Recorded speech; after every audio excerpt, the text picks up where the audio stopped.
भाई हमार Siwan challenger trophy के आज तीसरा मैच रहा सा, जिसमें सिवान सदर के लड्डू 11 रहा सा और रॉयल चैलेंजर बढ़हरिया के बीच में भइल सा, जिसमें बढ़हरिया टॉस जीत के पहले बैटिंग करे के फैसला कैले हन लोग।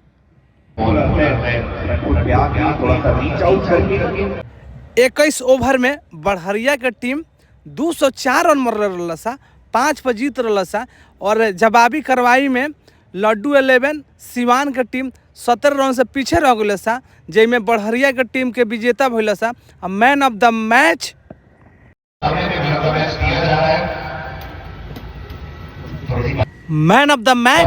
सुदर्शन के मिलला और हर मैच में इमर दर्शक के इनाम बाजे कैच ली ओकरा साइकिल मिलला। तो आज के साइकिल आसिन नगर के खालिद के मिलला और वह सब नासा से दूर रही, फिट रही। हमनी के वीडियो अच्छा लगेला तो लाइक और शेयर करी और हमनी के नासा मुक्ति अभियान से जुड़ी सब है।